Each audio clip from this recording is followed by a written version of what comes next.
सुप्रभात विद्यार्थी मित्रों, कैसे हो आप सभी? ठीक हो ना? चलिए आज हम पढ़ेंगे पाठ 6 के अंतर्गत विशेषण, व्याकरण के अंतर्गत विशेषण। और इसकी परिभाषा है कि जो शब्द किसी संज्ञा या सर्वनाम की विशेषता बताता है उसे विशेषण कहते हैं। यहाँ पर एक उदाहरण दिया गया है, काली गाय। तो काली जो शब्द है वह विशेषण है और गाय एक संज्ञा है। सुंदर उपवन, सुंदर शब्द भी एक विशेषण है और उपवन जो कि एक मतलब बगीचा भी जिसे कहते हैं, और वह होता है संज्ञा। चलिए देखते हैं विशेषण के प्रकार। तो विशेषण के बच्चों 4 भेद होते हैं। पहला है गुणवाचक विशेषण, मतलब हम जिसे कहते हैं कि एडजेक्टिव ऑफ क्वालिटी। फिर दिया है कि परिमाणवाचक विशेषण, एडजेक्टिव ऑफ क्वांटिटी। संख्यावाचक विशेषण, एडजेक्टिव ऑफ नंबर्स। सार्वनामिक विशेषण या संकेतवाचक विशेषण भी कहते हैं, डेमोस्ट्रेटिव एडजेक्टिव। चलिए गुणवाचक विशेषण की परिभाषा देखते हैं। तो गुणवाचक विशेषण तो जो शब्द किसी वस्तु, व्यक्ति के गुण, दोष, आकार, अवस्था, स्थिति, स्वभाव, दशा, दिशा, स्पर्श, गंध, स्वाद आदि का बोध कराए उसे गुणवाचक विशेषण कहते हैं। इसके उदाहरण के रूप में जैसे कि हम ऐसे शब्द प्रयोग कर सकते हैं, काला, गोरा, अच्छा, सुंदर, बदसूरत, ऊंचा, लंबा, मोटा, तेज, बूढ़ा। ये सारे शब्द हम गुणवाचक विशेषण में प्रयोग करते हैं। फिर है परिमाणवाचक विशेषण।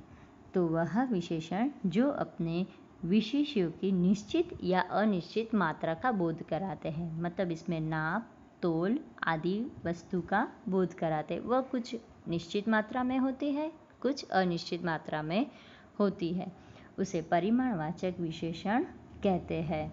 जैसे इसके भी 2 भेद होते हैं बच्चों, निश्चित परिमाणवाचक विशेषण और अनिश्चित परिमाणवाचक विशेषण। अनिश्चित परिमाणवाचक विशेषण में हम कह सकते हैं जैसे 2 लीटर, 20 किलो, 10 किलो आटा। और अनिश्चित में हम कह सकते हैं थोड़ी चीनी, थोड़ा सा दूध, थोड़ा तेल। वह वस्तु की अनिश्चित परिमाण बताते हैं, मतलब उसका जो बोध होता है वह अनिश्चित होता है, वह कितने प्रमाण में है वह बताते नहीं है। और निश्चित में बताया जाता है उसकी प्रमाणता, जैसे मैंने समझाया कि 20 किलो आटा, 10 किलो गेहूँ, ये होते हैं निश्चित परिमाण।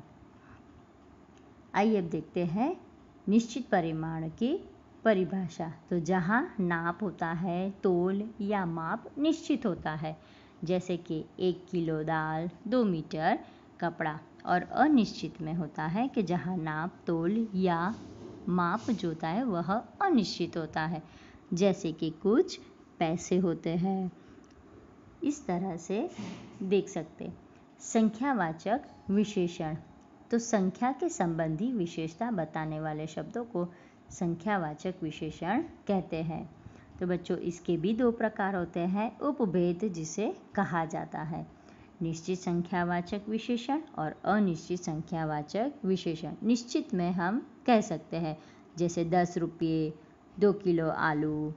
और अनिश्चित संख्यावाचक में कुछ लड़के, कुछ पैसे, कुछ छात्र, कई छात्र। इस तरह से हम अनिश्चित में मतलब हम उसे काउंट नहीं कर सकते, वो उसकी मात्रा जो है वह अनिश्चित है। और निश्चित में हम उसे काउंट कर सकते हैं, जैसे कि 10 छात्र वर्ग में बैठे हैं, 10 बच्चे बगीचे में खेल रहे हैं। पर अनिश्चित में बहुत सारे हजारों लोग भीड़ में खड़े थे। यह अनिश्चित है जिसे हम अभी काउंट नहीं करेंगे। तो अनिश्चित संख्यावाचक विशेषण, जहाँ संख्या निश्चित हो, जैसे कि 3 कलम और 4 किताब, और अनिश्चित संख्यावाचक विशेषण में जहाँ संख्या अनिश्चित हो, जैसे कि सैकड़ों छात्र और अनेक बालक। चलिए देखते हैं सार्वनामिक विशेषण। वह सर्वनाम शब्द जो संज्ञा शब्द से पहले आकर उसकी विशेषता बताते हैं उसे सार्वनामिक विशेषण कहते हैं। उदाहरण दिया है यहाँ पर, कितने प्रश्न हल करने हैं, या तो फिर कह सकते हैं कि वह व्यक्ति, उस घर में कितने लोग रहते हैं, उस महिला का नाम क्या है, वह व्यक्ति क्या कर रहा है।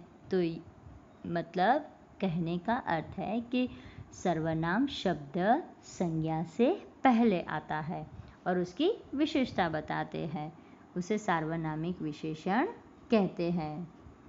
चलिए अब पाठ 6 में जो देखा आपने भाषा सज्जता जैसे कि विशेषण के रूप में, तो आप इसे व्याकरण की नोटबुक में दिनांक डालकर लिखेंगे।